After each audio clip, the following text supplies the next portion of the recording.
Good afternoon, each and everyone. My name is Ishmael from South Africa. Another day, another episode. Guys, this is going to be episode 15 of my story. Here I'm going to be telling you more about the time that my mother fell pregnant with my younger sister. It was in 1998 when my mother fell pregnant with my sister. Take note, we were two before my sister was born. Myself born in 1988. My brother being born in 1991. I think that's about 3 to 4 years apart. And then lately, after a long period of time from 1991 until 1998, somewhere in the middle of the year, it was a long time before she could have my sister. And I don't blame her for taking that long to kind of like have my sister, because I think she was in an abusive relationship when she was not happy. So I won't speak on her behalf, but I think that's the cause.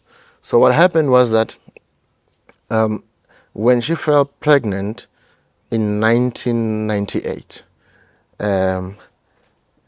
things got better. My father seemed to be excited that we are expecting a newborn in the family. But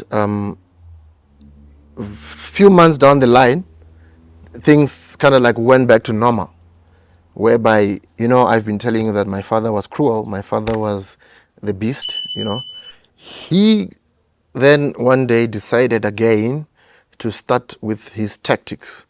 I don't know what happened, but the fight arose, and then he started beating up my mother so badly that he was actually kicking her on the tummy, when she was about 4 months pregnant, I guess. I can't remember the exact time frames, because take note, this story, guys, the stories that I'm telling you, I'm kind of like pinpointing the most exciting parts of the journey to make you see or realize, the environment that I grew in, with the reason that I want people that are going through the same thing as myself, or, kind of like some things that are more like, what I went through, to realize that they can still be people, they can still be themselves, they can still achieve, they can live. It's not the end of the world for them.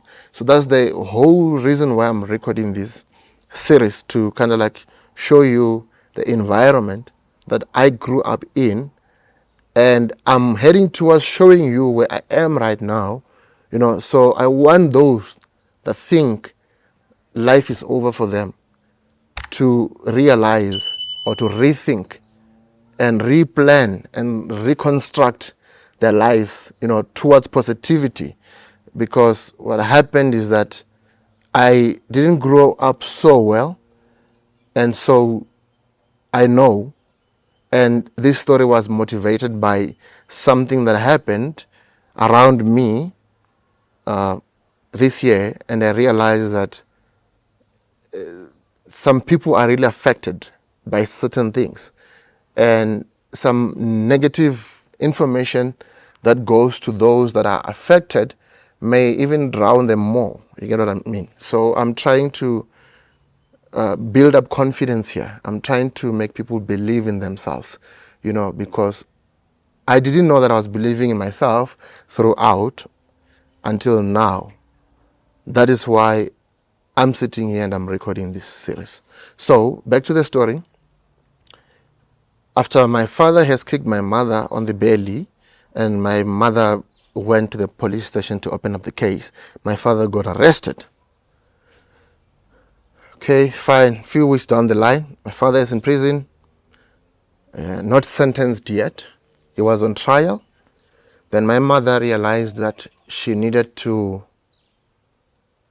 go and, I think, speak to the police or something like that. She wanted to close off the case, and I think the police said no, they can't, because the case is hot, and it's a domestic violence. It was the time that domestic violence was starting to be taken seriously in South Africa, and then they said no, they can't. But eventually my father was out on bail.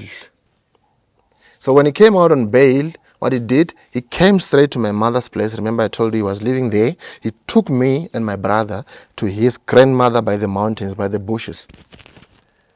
We stayed there with him and his grandmother and the grandfather and other kids there.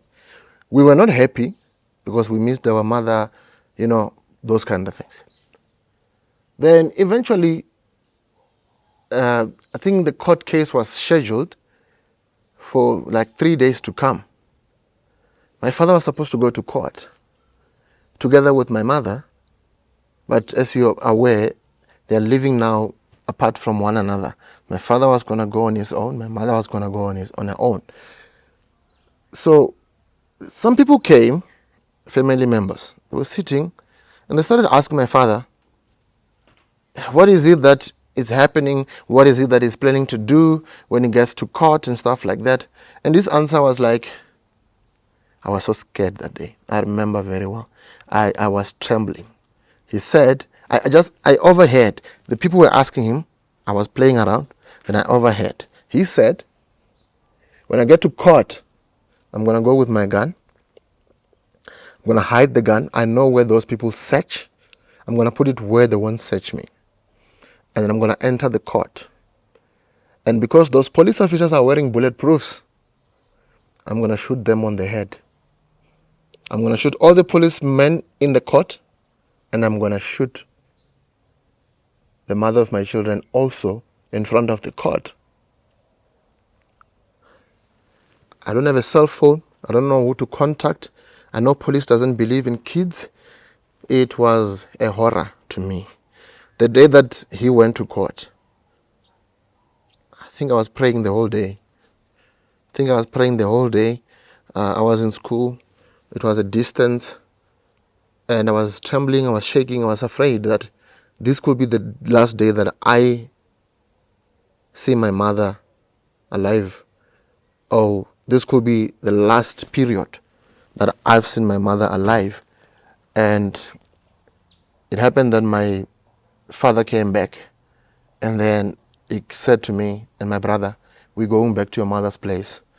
My mother dropped all the charges and I felt much better and much worse at the same time because I knew that something of the same nature will happen again. But I was also glad that my mother was alive and no policeman was harmed. So from that day, I realized that this father of mine is not a real person. He's like a real beast. And the rest will follow in the next episode. Appreciate you for tuning in and watching and sharing. And I hope you click on that like button. You share, you let your friends and family subscribe. I'll see you on the next one. Thank you.